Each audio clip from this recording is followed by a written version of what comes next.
আসসালামু আলাইকুম ওয়া রাহমাতুল্লাহি ওয়া বারাকাতুহু। ইন্নাল হামদালিল্লাহ ওয়াসসালাতু ওয়াসসালামু আলা রাসূলিল্লাহ ওয়া আলা আলিহি ওয়া আসহাবিহি আজমাইন।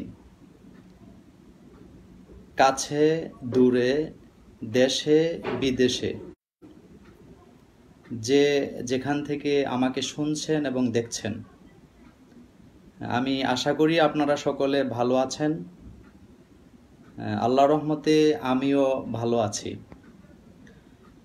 সম্মানিত বন্ধুগণ, আজকে একটি গুরুত্বপূর্ণ বিষয় নিয়ে আপনাদের সামনে আমি হাজির হয়েছি।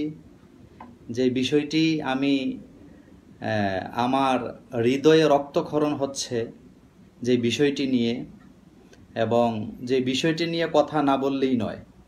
এবং যারা দেখছেন তাদের সকলকে আমি ভিডিওটি শেয়ার করার জন্য, প্রচার করার জন্য বিনীতভাবে অনুরোধ করছি। হ্যাঁ, আলহামদুলিল্লাহ। তো বন্ধুগণ, আজকে আমি বরাবর 15 মিনিট, 2-1 মিনিট বেশি হইতে পারে আমি কথা বলবো। আমি কোনো ব্যক্তিকে উদ্দেশ্য করে এই লাইভে আসিনি।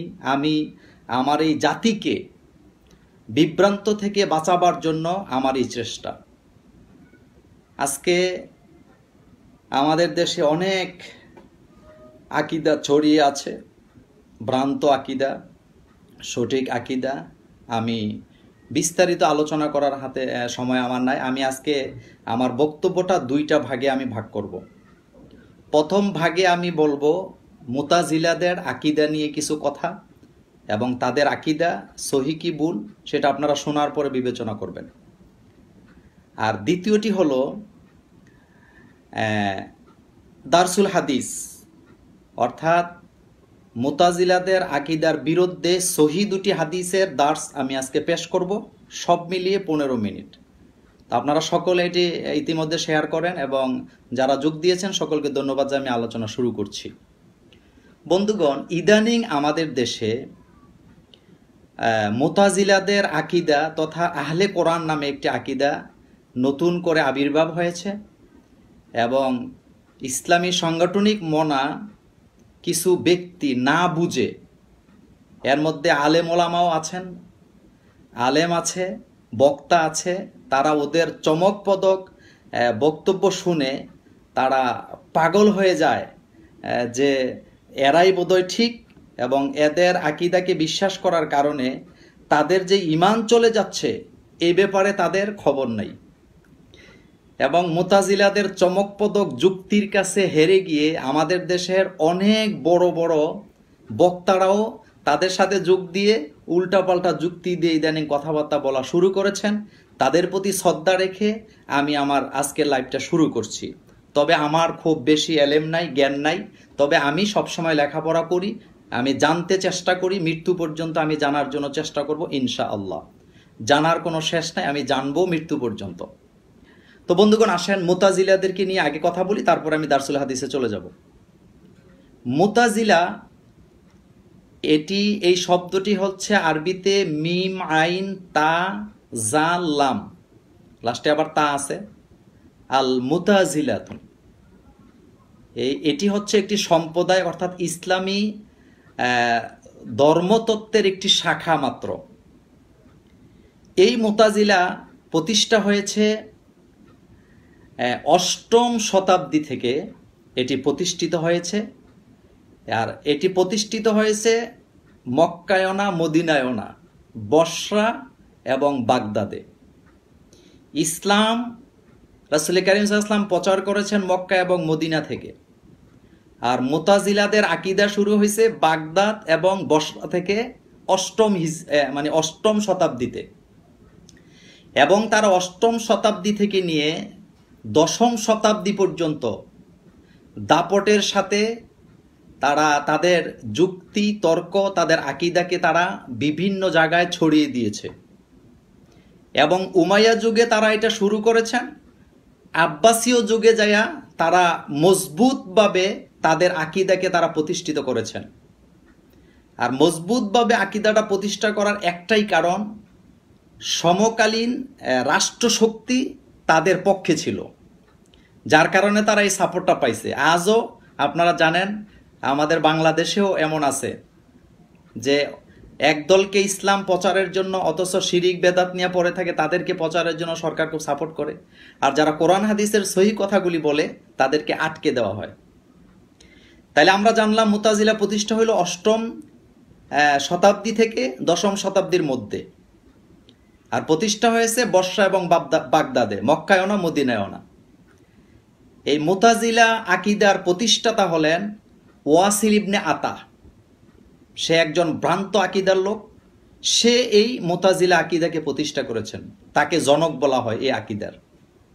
আর আমরা যারা আহলে সুন্নাহ ওয়াল জামাত, আমাদের আকিদা, আমাদের মত, আমাদের মানহাজ এটা আসছে জনাবে মুহাম্মদুর রাসূলুল্লাহ সাল্লাল্লাহু আলাইহি ওয়াসাল্লামের কাছ থেকে। আমরা কোনো ব্যক্তির কাছ থেকে কোনো আকিদা গ্রহণ করিনি। বন্ধুগণ, এখন আসেন তাদের মূল নীতিটা কি। মুতাজিলাদের মূল নীতি হলো কারণ ও যুক্তি আলোচনার উপরে ভিত্তি করে তারা প্রতিষ্ঠিত। মানে তারা কোনো কিছু দলিলের আগে তারা কারণ যুক্তি এগুলি বেশি বেশি পেশ করে। তারা যখন দাপটের সাথে তাদের আকিদাকে প্রতিষ্ঠিত করলেন, রাষ্ট্র ক্ষমতা তাদের পক্ষে থাকার কারণে কেউ ভয়েতে তাদের বিরুদ্ধে কথা বলতে পারে নাই। প্রথমে তার প্রতিবাদ করেছেন, অনেকে চুপ থাকলেও ইমাম আহমদ ইবনে হাম্বল রহিমাহুল্লাহ তিনি সর্বপ্রথম এই মুতাজিলা আকিদার বিরুদ্ধে আপনার প্রতিবাদ করেছিলেন। দ্বিতীয় কথাটি হলো আমাদের ইমামে আজম আবু হানিফা রাহিমাহুল্লাহ তিনি অনেক এই ব্যাপারে কথা বলে গেছেন এবং তিনি তার ছাত্রদেরকে একটা কথাই বলেছেন, তোমরা মুতাজিলা আকিদা থেকে নিজেদেরকে দূরে রাখবা, কারণ এরা ভ্রান্ত, এরা তোমাদের ইমানকে নষ্ট করবে। মুতাজিলা আকিদা বাতিল আকিদা, এ ব্যাপারে ইমামে আজম বলেছেন তোমরা দূরে থাকবা। আর ইমাম ইউসুফ এবং আরও যারা ইমাম আছেন এরা সকলেই তার বিরুদ্ধে ফতোয়া দিয়ে গেছেন। এখন আসেন এদের আকিদা আসলে কি। আমি সবগুলা বলতে পারবো না, কয়েকটা বলবো। মুতাজিলাতের 1 নম্বর আকিদা হলো আল্লাহর জাতি নাম এবং গুণাবলী একসাথে তারা স্বীকার করে না। যেমন আমরা বলি বিসমিল্লাহির রহমানির রহিম, এখানে আল্লাহর সিফত হলো রহমান এবং রাহিম, কিন্তু তারা একসাথে এটাকে স্বীকার করে না। দ্বিতীয় কথা হলো তারা মনে করে যে আল্লাহ মানুষের ভাগ্য পূর্ব নির্ধারণ করতে পারে না, বরং মানুষ আল্লাহর ইচ্ছার বাইরে গিয়ে সম্পূর্ণ স্বাধীনভাবে সিদ্ধান্ত নিতে পারে। নাউজুবিল্লাহি মিন যালিক। এটি তাদের দ্বিতীয় আকিদা। কত বড় ভ্রান্ত আকিদা! তাদের আকিদা হলো তারা মনে করে যে আল্লাহ মানুষের ভাগ্য পূর্ণ নির্ধারণ করতে পারেন না, বরং মানুষ তার ইচ্ছা অনুযায়ী সবকিছু করে। নাউজুবিল্লাহি মিন যালিক। স্বাধীনতা সিদ্ধান্ত নিতে পারে। তৃতীয় আকিদাটি হলো আল্লাহ রাব্বুল আলামিন ইচ্ছা করলেও হাসরের ময়দানে কাউকে অপরাধ করার পরে ক্ষমা করে দিতে পারেন না, বরং তিনি সম্পূর্ণ ন্যায় বিচার করতে বাধ্য। নাউজুবিল্লাহি মিন যালিক। আকিদাটা দেখেন, আমি আবার বলছি, তাদের আকিদা হলো হাসরের ময়দানে আহলে সুন্নাত আল জামাত আমাদের আকিদা হলো আল্লাহ যাকে ইচ্ছা মাফ করবেন, যাকে ইচ্ছা তিনি শাস্তি দিবেন। এটা কোরআনের আয়াত যে ইনশা ইয়াগফির লাহুম ওয়া ইনশা ইউআযিবুহুম, অর্থাৎ যাকে আল্লাহ চান তাকে ক্ষমা করবেন, যাকে চান তারে মাফ করে দিবেন এবং শাস্তি দিবেন। কিন্তু মুতাজিলাদের আকিদা হলো যে না, আল্লাহ ইচ্ছা করলেও কাউকে ক্ষমা করতে পারবেন না, আল্লাহ ন্যায় বিচার করতে বাধ্য, সুতরাং যে পাপ করে তে জাহান্নামে যাবে। নাউজুবিল্লাহি মিন যালিক। তারপরে তাদের আরেকটি আকিদা হলো যে একজন মুমিন যখন সর্বোচ্চ পাপ করে, অর্থাৎ কবিরা গুনাহ করে, তো কবিরা গুনাহ করার পর তাদের আকিদাটা এমন যে কবিরা গুনাহ আর ইমান যদি সমান সমান হয়ে যায় হাসরের মাঠে, সওয়াব যদি সমান সমান হয়, তাইলে ওই লোকটা জাহান্নামে যাবে। সে মোমেনও হবে না, কাফেরও হবে না, মাঝখানে একটা জিনিস হবে। তো তখন এই লোকটা জাহান্নামে গেলে আর কোনোদিন সে জান্নাতে আসতে পারবে না। এই হলো তাদের আকিদা। তাদের কিছু বৈশিষ্ট্য আছে মুতাজিলাদের। বৈশিষ্ট্যগুলি শোনেন কি। 1 নাম্বার, নিজেকে ইসলামের সাথে না মিলিয়ে ইসলামকে নিজের ধারায় আনতে চায়। কথাটা একটু খেয়াল করেন। যেমন আমরা আহলে সুন্নাত আল জামাত যারা, ইসলাম যা বলে আমরা সেখানে আসি। ইসলামের জন্য আমরা সব কিছু করি, আমাদের পরিবার নীতি, সমাজনীতি, রাষ্ট্রনীতি, আমাদের সমাজের জন্য ইসলামকে আমরা ছাড়ি না, কিন্তু ইসলামের জন্য সমাজকে আমরা বয়কট করতে রাজি আছি। কিন্তু মুতাজিলাদের আকীদা হলো তারা নিজেরা ইসলামের সাথে না মিলিয়ে ইসলামকে নিজের মতো করে মিলায়, অর্থাৎ যে যেটা যেভাবে তাদের আছে ওইটার সাথে একটা মিলিয়ে দেয়, মিলুক চায় না মিলুক। দ্বিতীয়টি হচ্ছে তারা যুক্তি, লজিক সবার আগে থাকে, তাদের দলিল থাকে পেছনে, অর্থাৎ তারা যুক্তিতর্ক দিয়ে দলিলটাকে পেছনে রাখা তাদের যুক্তি এবং লজিকটাকে সামনে রাখে, যেটা নাস্তিকদের আকীদার সাথে মিলে, যেটা লজিক অর্থাৎ বাস্তববাদী যেটাকে আমরা বলি। তৃতীয়টি হলো আগে নিজের সিদ্ধান্ত ঠিক করে তারপর সেটার সাপোর্টে যুক্তি বানিয়ে মন গড়া দলিল তারা পেশ করে। আমি আবারও বলছি, আগে নিজের সিদ্ধান্ত ঠিক করে যে আমি এই ব্যাপারে এই কথাটা বলবো, এরপরে জোর করে এনে এটার সাপোর্টে, নিজের কথাটার সাপোর্টে তারা বিভিন্ন ধরনের মন গড়া দলিল পেশ করে, অথবা কোরআনের আয়াতকে নিজের মন গড়া ব্যাখ্যা করে, যেটাকে তাফসিরবিদ রায় বলা হয়। কোরআন এবং হাদিস এবং আগের যে তাফসিরবিদগণ আছেন তাদের কথাকে অবজ্ঞা করে সে নিজের মতো করে একটা ব্যাখ্যা দেয়। চতুর্থটি হচ্ছে ইসলামী জ্ঞানের লেভেল তাদের খুব কম, তবে মাঝে মধ্যে এমন চমকপ্রদ কথাবার্তা বলে মনে হয় যেন তারা অনেক জ্ঞানী। আর পঞ্চমটি হলো কোরআনের কিছু আয়াতকে তারা মানলেও অসংখ্য হাদিসকে তারা মানে না, বরং এক পর্যায়ে তারা নিজেদেরকে আহলে কোরআন বলে দাবি করে, কিন্তু তারা কি বলে আপনার এই হাদিস মানতে রাজি না, তারা হাদিসকে অ্যাভয়েড করে চলে, তারা হাদিসকে বাদ দিতে চায়, তারা নিজেদেরকে আহলে কোরআন দাবি করে এবং যুক্তিতর্ক দিয়ে তারা তাদের কথাগুলি বলে, অর্থাৎ নিজের মন গড়া তাফসির তারা করেন এবং তারা যোগের সাথে মিলাইতে যায়া তাফসিরবির রায় যেটা ওইটাই করে, কিন্তু সাহাবাই কেরামের তাফসির বা মুফাসসিরিনে কেরাম যে তাফসির এই 1400 বছর পর্যন্ত লিখে গেছেন এটাকে তারা বাতিল মনে করে। নাউজুবিল্লাহি মিন যালিক। অথচ এটির ব্যাপারে ওলামাই কেরাম অনেক জায়গায় ফতুয়া দিয়েছেন যে এই ধরনের তাফসির করা জায়েজ নাই। এই হলো মুতাজিলাদের আকীদা এবং তাদের বৈশিষ্ট্য। তাদের আকীদা হলো যে কোনো মোমেন যখন পাপ করে, গুনাহ করে, ওই মোমেন কোনোদিন আর জান্নাতে যাবে না, এটি হলো তাদের আকীদা। এখন আসেন আমরা জানি হাদিস কি বলে। আমার হাতে যেটা দেখছেন এটি হলো বুখারী, এটি বুখারী প্রথম খণ্ড। আমি প্রথম খণ্ড থেকে দুটি হাদিস থেকে আজকে আপনাদের সামনে কথা বলবো ইনশাআল্লাহ, আল্লাহ যদি আমাকে তৌফিক দেন। আমি দেখতে পাচ্ছি অনেক বড় বড় আলেম আমাদের সাথে যোগ দিয়েছেন। আমাদের সাথে যোগ দিয়েছেন ডক্টর BM মফিজুর রহমান, অনেক বড় আলেম, আপনারা জানেন। তিনাকে দেখে আমি আরো উৎসাহিত পাচ্ছি আমার কথাগুলি বলার জন্য। আমি আশা করি আমার ভাই আমার কথাগুলি শুনছেন এবং অনেক বড় বড় আলেম আরও আছেন, মাওলানা ফখরুদ্দিন এবং অনেক আলেমরা আমাদের সাথে ইতিমধ্যে যোগ দিয়েছেন। আসুন আমি হাদিসে চলে যাই। মুতাজিলারা যে আকীদা পোষণ করলেন যে কোনো মুমিন যখন কবিরা গুনাহ করার পরে জাহান্নামে যাবে সে আর কোনোদিন জান্নাতে যাবে না, এর বিপরীতে আমি স্পষ্ট দুটি বুখারী করব।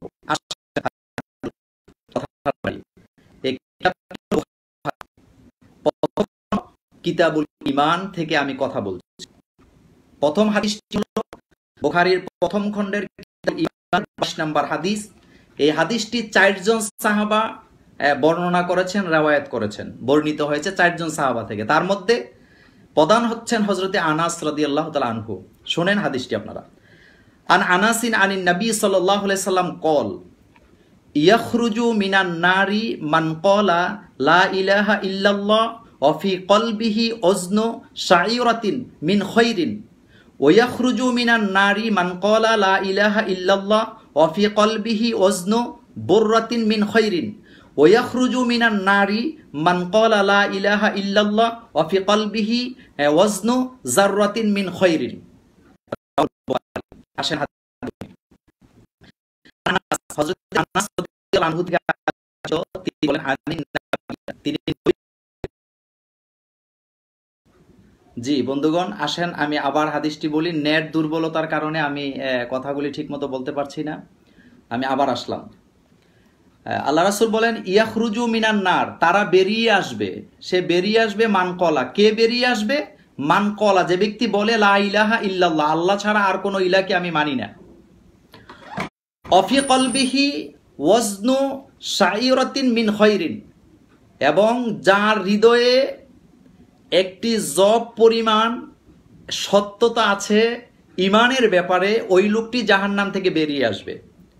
ওয়াখরুজু মিনান নারি মান ক্বালা লা ইলাহা ইল্লাল্লাহ, এবং বেরিয়ে আসবে ওই লোকটি জাহান্নাম থেকে যে ব্যক্তি বলে আল্লাহ ছাড়া আর কোনো ইলাহ নাই। অফি কলবিহি ওয়াজনু বুররাতিন মিন খৈরিন, যার হৃদয়ে একটি গম পরিমাণ সত্য ইমানের সত্যতা আছে বা ইমান আছে, ওই লোকটিও জাহান্নাম থেকে বেরিয়ে আসবে। ওয়াখরুজু মিনান নারি, ওই লোকটি জাহান্নাম থেকে বেরিয়ে আসবে মান ক্বালা, যে ব্যক্তি বলে লা ইলাহা ইল্লাল্লাহ, আল্লাহ ছাড়া আর কোনো ইলাহকে মানি না। অফি কলবিহি ওয়াজনু যাররাতিন মিন খৈরিন, এবং যার হৃদয়ে যাররা পরিমাণও ইমান আছে, ওই লোকটিও জাহান্নাম থেকে বেরিয়ে আসবে। সুবহানাল্লাহি ওয়া বিহামদিহি। বন্ধুগণ, আপনারা একটু খেয়াল করেন, বুখারীতে রাসূল করিম সাল্লাল্লাহু আলাইহি ওয়াসাল্লাম বললেন, যে ব্যক্তি লা ইলাহা ইল্লাল্লাহ এটি বলে এবং এটি বলছে যে কেউ দুনিয়ার জানে না, তার হৃদয়ে এটি গম পরিমাণ, জব পরিমাণ অথবা জাররা পরিমাণ ইমানও যদি কারো হৃদয়ে থাকে, ওই লোকটিকে আল্লাহ জাহান্নাম থেকে বের করে জান্নাত দিয়ে দিবেন। সুবহানাল্লাহ, সুবহানাল্লাহ। সেটি কি? ইমান, যার মধ্যে জাররা পরিমাণ ইমান আছে। এখন আসেন আমি দ্বিতীয় হাদিসটি বলি। দ্বিতীয় হাদিসটি কি? এই হাদিসটি হলো বুখারীর প্রথম খণ্ডের 22 নম্বর হাদিস। শরাফতুল বাড়িতে গেলে আপনি এটা একেবারে সংখ্যাটা মিলে যাবে, ফাতহুল বাড়ি যেটা আমার হাতে। আসেন হাদিসটি। এই হাদিসটি হযরত আবু সাঈদ খুদরি রাদিয়াল্লাহু তাআলা আনহু থেকে বর্ণিত হয়েছে। আনিন নবী সাল্লাল্লাহু আলাইহি ওয়াসাল্লাম কল ইয়াদখুলু আহলুল জান্নাতি আল জান্নাতা। রাসূল করিম সাল্লাল্লাহু আলাইহি ওয়াসাল্লাম বললেন, যারা জান্নাতের আহাল বা জান্নাতের অধিকারী, জান্নাতের অধিবাসী, তারা জান্নাতে প্রবেশ করবে। ওয়া আহলুন নারি আন-নারা, আর যারা জাহান্নামী তারা জাহান্নামে প্রবেশ করবে। সুম্মা ইয়াকুলুল্লাহু তাআলা, একটু খেয়াল করেন, এখানে আগের হাদিসের সত্যতা এই হাদিসটি আরো কঠোরভাবে এসছে। হযরত আবু সাঈদ খুদরি বলেন, রাসূল করিম সাল্লাল্লাহু আলাইহি ওয়াসাল্লাম বলেছেন, যারা জান্নাতি তারা জান্নাতে প্রবেশ করবে। ইয়াদখুলু আহলুল জান্নাতি আল জান্নাতা, যারা জান্নাতি তারা জান্নাতে যাবে। ওয়া আহলুন নারি আন-নারা, যারা জাহান্নামী তারা জাহান্নামে যাবে। সুম্মা ইয়াকুলুল্লাহু তাআলা, জাহান্নামীরা জাহান্নামে যাওয়ার পরে, জান্নাতীরা জান্নাতে যাওয়ার পরে, ইয়াকুলুল্লাহু তাআলা, আল্লাহ তাআলা বলবেন। কে বলবেন? আল্লাহ নিজে বলবেন, আখরিজু মান কানা ফি কলবিহি মিসকালু হাববাতিন মিন খরদালিন মিন ঈমানিন। সুবহানাল্লাহ, সুবহানাল্লাহ। আল্লাহ বলবে তাদেরকে আমি, আল্লাহ বলবেন তাদেরকে আমি বের করে দিব জাহান্নাম থেকে, যার হৃদয়ে জাররা পরিমাণ, সরিষা দানা পরিমাণও ঈমান থাকবে। সুবহানাল্লাহ। হাববাতিন মিন খারদালিন, খারদালিন মানে সরিষা পরিমাণ। খেয়াল করেন, যার হৃদয়ে সরিষা পরিমাণ ইমানের মহব্বত থাকবে, আল্লাহ বলেন আমি তাকে জাহান্নাম থেকে বের করে আনবো। আনার পরে কি করবে? আবে হায়াতের পানি দিয়ে আল্লাহ তাকে গোসল করাবেন এবং সে জাহান্নাম থেকে বের হবে কালো কুৎসিত অবস্থায়, একেবারে পুরে ছাই হয়ে যাবে। আল্লাহ রাব্বুল আলামিন তাকে আবে হায়াতের পানি দিয়ে গোসল করিয়ে তাকে একেবারে পরিষ্কার পরিচ্ছন্ন করে দিবেন। অতঃপর আল্লাহ পাক তাকে জান্নাতে প্রবেশ করাবেন। সুবহানাল্লাহ। আমি নেটটি দুর্বল, যার কারণে একটু ডিস্টার্ব হয়েছে, সেজন্য আমি আবারও কথাটা বলছি। প্রথম হাদিসটি আমরা শুনলাম বুখারী কিতাবুল ঈমানের 44 নম্বর হাদিস।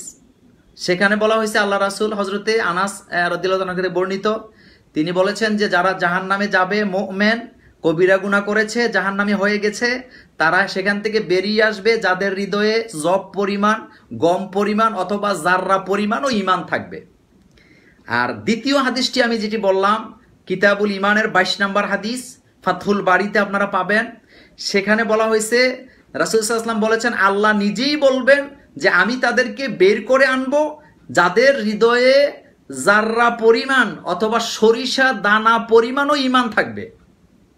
এখন মুতাজিলাদের আকীদা ভ্রান্ত আকীদা, এটা প্রমাণ হলো। এবং যারা এই কথা বলে যে কেউ যদি একবার জাহান্নামে যায় আর কোনোদিন জান্নাতে আসতে পারবে না বা বেরিয়ে আসবে না, তাদের আকীদা ভুল, তাদের আকীদা ভ্রান্ত, তাদের জ্ঞান একেবারেই সীমিত।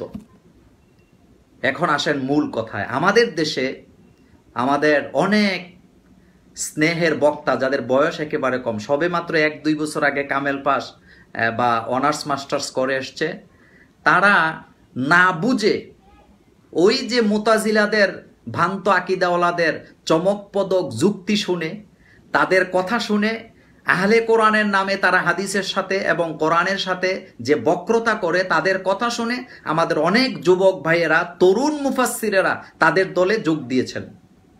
আমি তাদের প্রতি স্নেহ রেখে, শ্রদ্ধা রেখে বলছি, ভাই হাদিস কিছু ঘাটাঘাটি করেন, আসেন না নিজেরা লেখাপড়া করি। আপনি তাদের কথা শুনেই পাগল হয়ে গেলেন, তাদের যুক্তি শুনেই আপনি তাদের পেছনে মানে যাইতে শুরু করলেন। আপনার কি উচিত ছিল না হাদিস পড়া? হাদিস পড়েন। যে যত বড় বক্তাই হন, যত বড় আলেমই হন, আপনি যদি স্টাডি না করেন, প্রতিদিন যদি লেখাপড়া না করেন, আপনি যদি রিসার্চ না করেন, তাহলে আপনি হক পথে থাকবেন কিভাবে? এই কাতারে আমাদের সাংগঠনিক মনা অনেক তরুণ মুফাসসির আছেন যারা আহলে কোরআনদের মুতাজিলাদের চমকপদক কথা শুনে তাদের ঢোলে ঢোল বাজায়। আমি অনুরোধ করব এটা করবেন না। এবং তাফসির আপনি যখন করবেন ময়দানে, আপনি শুধু তাফসির বির রায় করতে পারবেন না, এটি জায়েজ নাই। আপনি তাফসির, সর্বোত্তম তাফসির হলো কোরআন বিল কোরআন। সাহাবাই কিরাম যে তাফসির করে গেছেন, তাবিঈগণ যে তাফসির করে গেছেন, এবং মুফাসসিরিনে কেরামগণ যে তাফসির করে গেছেন, তাদেরকে অনুসরণ করে আপনাকে তাফসিরটা করতে হবে। আপনি নিজের মন গড়া মুতাজিলা আকীদা দিয়ে আপনার মতকে কোরআনের সাথে মিলাবার জন্য কোরআনকে ইচ্ছামতো অর্থ করবেন, ব্যাখ্যা করবেন, এটি জায়েজ নাই, এটি হারাম। সুতরাং লম্বা হচ্ছে লাইভটি, আমি 15 মিনিটের কথা বলছিলাম। বুখারী থেকে 2টি হাদিস আমি দিয়ে প্রমাণ করলাম, কোনো মুমিন যদি অপরাধ করে জাহান্নামে যায় আর তার হৃদয়ে যদি সরিষা পরিমাণও ঈমান থাকে অথবা জাররা পরিমাণও যদি ঈমান থাকে, ওই লোকটি ইনশাআল্লাহ আল্লাহর রহমতে আবারও সে জাহান্নাম থেকে বেরিয়ে জান্নাতে যেতে পারবে। আপনারা কি রাগ করছেন আমার কথায়? কষ্ট পাইছেন? না, আসেন মিলেমিশে ইসলাম প্রচার করি। আসেন ইসলামের জন্য আমরা সবাই এক হয়ে যাই। আসেন ইসলামের জন্য আমরা এক কাতারে দাঁড়াই, ইকামতে দিনের জন্য এক কাতারে দাঁড়াই। এবং ময়দানে যে সমস্ত মুফাসসির ভাইয়েরা কথা বলছেন, আসেন একটু যাচাই বাছাই করে কথা বলি, একটু লুগাত দেখে কথা বলি। শব্দের অর্থ নিজের মন গড়া করলে হবে না, ব্যাখ্যাটাও নিজের মন গড়া করলে হবে না। আল্লাহ যেন আমাদের সকলকে, আহলে সুন্নাত ওয়াল জামাতের আকীদা হলো সাহাবাই কেরামের আকীদা, তাবেঈদের আকীদা, আইম্মায়ে মুজতাহিদিনদের আকীদা। সুতরাং আমরা আহলে সুন্নাত ওয়াল জামাতের আকীদাই থাকবো। চমকপদক কারো কথা শুনে আমরা আমাদের আকীদাকে বিক্রি করব না, আমাদের ঈমানকে নষ্ট করব না। আমাদের আকীদা হবে কোরআন এবং সুন্নাহ অনুযায়ী। আল্লাহ আমাদের সকলকে কবুল করুক। এতক্ষণ পর্যন্ত যারা কষ্ট করে লাইভটি দেখলেন, অনেক বড় বড় আলেম ওলামা, যাদের ছাত্র হলে আমার ইলম আরো বাড়তো, আমি চাই আমি যেন তাদের ছাত্র হতে পারি। এবং আমার একটা অভ্যাস আছে, যে কোনো আলেমের সাথে মিশলে আমি তার কাছ থেকে কিছু শিখতে চাই। এর মধ্যে আলহামদুলিল্লাহ doctor B M. Mofizur Rahman sir আছেন, তারপরে মুহাদ্দিস নুরুজ্জামান, তারপরে আছেন ডক্টর আবুল কালাম আজাদ বাশার, ডক্টর মিজানুর রহমান আল আজহারি, মাওলানা ফখরুদ্দিন নাসিরুদ্দিন হেলাইলি, মাওলানা জহিরুল ইসলাম আল জাবিরি, আবু নসর আশরাফি, আওলাদে রাসূল আনোয়ার হোসেন তাহিরি আল জাবের। এরা হচ্ছেন আমার খুব কাছের। আমি এদের সাথে মাসলা মাসাইল নিয়ে আমি ডিসকাস করি, এবং যেটা আমি বুঝি না আমি তাদেরকে ফোন করি।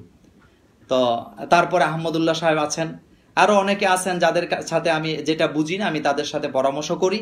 তো আসেন আমরা আমাদের আকীদাকে ঠিক করি। আমরা কোরআন সুন্নাহর বাহিরে আমাদের কোনো আকীদা নাই। আল্লাহ আমাদের সকলকে সহি আকীদায় চলার তৌফিক দান করুক। কোরআন সুন্নাহ যেখানে আমরা আছি সেখানে, হক আছে যেখানে আমরা আছি সেখানে, মন গড়া কোনো কথা বলবো না, মন গড়া চলবো না। কারণ হযরত আয়েশা সিদ্দিকা রাদিয়াল্লাহু তাআলা আনহা থেকে একটা হাদিস বর্ণিত হয়েছে, আল্লাহ রাসূল বলেছেন, মান আহদাসা ফি আমরিনা হাযা মা লাইসা মিনহু ফাহুয়া রাদ্দ। আল্লাহ রাসূল বলেছেন, যে কথা আমি বলি না এমন হাদিস যদি কেউ বানিয়ে বলে, সেটা তোমাদের দায়িত্ব হলো নিষিদ্ধ করা, সমাজে সেটা বন্ধ করে দাও। সুতরাং আমরা নিজের মন গড়া কোনো কথা বলবো না। আমরা মুতাজিলাদের কাছে বিক্রি হব না আহলে কোরআনের নামে। আমরা কোরআনও মানে না, হাদিসও মানে না, এমন লোকের সাথে আমরা চলবো না। আমরা আমাদের আকীদা ঠিক করব। আমরা যারা ময়দানে কথা বলি, লেখাপড়া করে আমরা কথা বলবো। আল্লাহ আমাদের সকলকে কবুল করুক। এবং এই ফিতনার যুগে সর্বশেষ কথা, এদেশে আপনারা জানেন যে ইসলামী আন্দোলন নিয়ে অনেক কথাবার্তা হয়। আমি কারো নাম বলতে রাজি না। আমরা তো দেখছি অনেকেই বিক্রি হয়ে গেছেন, সরকারের কাছে বিক্রি হয়ে গেছেন, সরকারের তালে তাল মিলিয়েছেন। আমরা ওই সংগঠনকে ভালোবাসি যারা কখনো হককে কারো কাছে বিক্রি করে দেয় নাই, স্বার্থের জন্য নিজেদেরকে বিলীন করে দেয় না, এবং যারা হকের পথে সংগ্রাম করে টিকে আছে, আমরা তাদের সাথে আছি, আমরা তাদের সাথে থাকব। আল্লাহ আমাদের সকলকে কোরআন হাদিস বুঝে চলার তৌফিক দান করুক। ওয়া আখিরি দাওয়ানা আনিল হামদুলিল্লাহি রাব্বিল আলামিন। আসসালামু আলাইকুম ওয়া রাহমাতুল্লাহি ওয়া বারাকাতুহু।